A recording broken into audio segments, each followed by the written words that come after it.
About a little over 4 years ago. Our buddy Jay at Crazy Harry's got us into the brewing network. We walked into a craft beer bar as commercial beer drinkers, and we got our first experience with craft beer and trying different styles and different brands and having your palate just go, wow, I never tasted that before. It just sparked an interest, and it was like, well, let's try and make our own.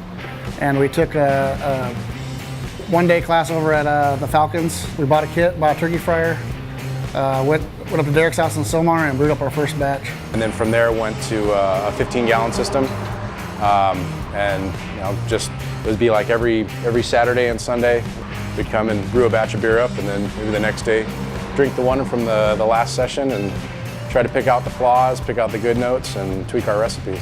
And you really start smelling the hops, and you read the hop wheels and find out, figure out what aromas come with what types of hops. We had kind of just started getting into like heavily brewing, and I was like, this is something I may want to do as a future. I don't really have an education in it, but I see it as something I really may love doing. So I ended up quitting my job, taking a year off, doing side jobs and things here and there to make some money. But the bulk of my time was dedicated to just researching, buying all the yeast, water, all the different brewing books, and looking at all the YouTube videos and talking to home brewers and going to the home brewers meetings and really trying to develop my skills to take it to the next level. We kind of had to find out through trial and error on the first few batches, but it's just one of those things. It's a learning curve, and you do it, you suffer, you pay your dues, and from there we kept on making better and better beer, and that made it more justifiable as something we could do.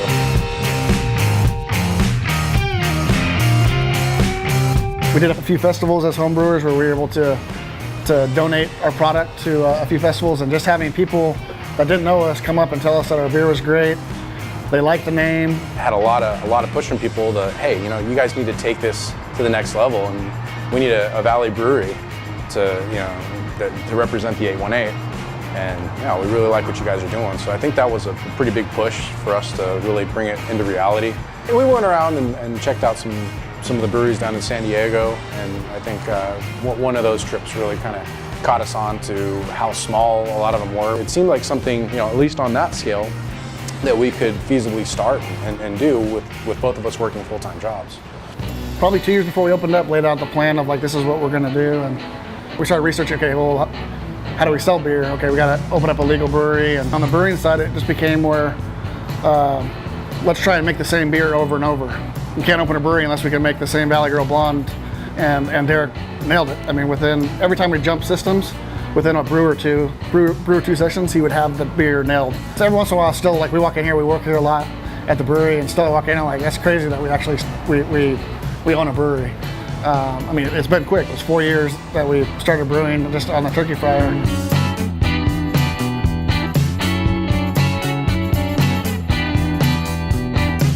Most of our research was done when, I guess, on the 15-gallon system. It was just going after different things that we liked, inviting other people to come brew with us, and that's really where we locked everything down.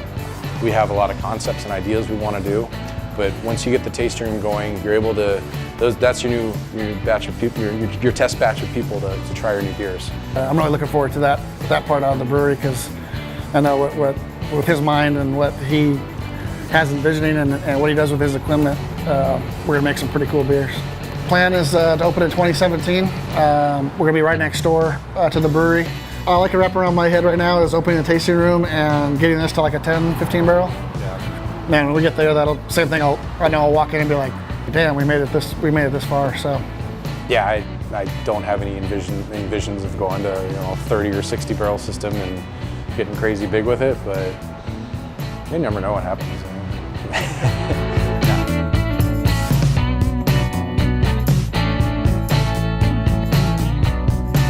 on a brew day, we brew up our batch, and that'll be in the kettle at about 212 degrees. So we need to knock down the boil as fast as possible to 68 and stop all the alpha acids during the boil.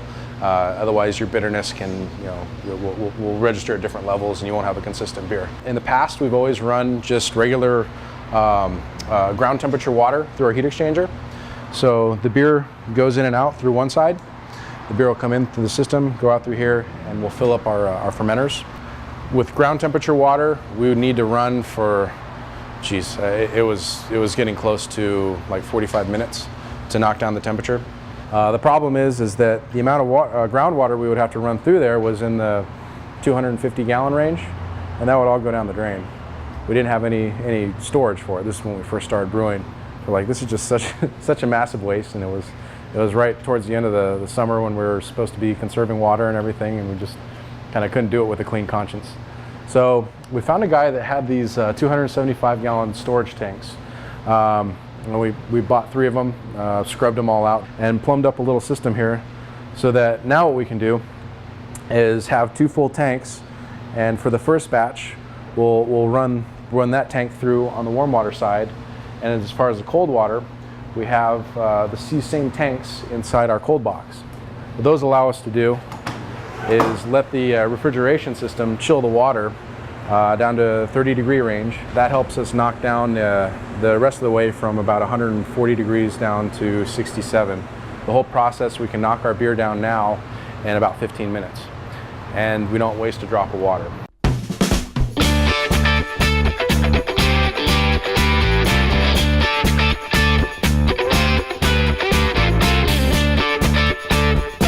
What keeps me excited is that I'm kind of a little bit of an equipment junkie. I'm an engineer, and I like figuring out ways to do things better, more efficient. It's always interesting, and there's always something happening. There's always something going wrong in the brewery. There's always some issue we need to figure out. When you have a beer, it's a beer you meet with a friend and have a conversation. People get together, have a party, a barbecue. People try a beer, and for the first time they go, "Oh, that's great!" And then you tell the story of what we're about and what we're doing. The product at the end of the day is something that is gonna be an enjoyment by people. So I think that's kind of what keeps me going. Just getting together with everybody and trying our beers, and just as more and more people find out about us, it's just cool to meet everybody.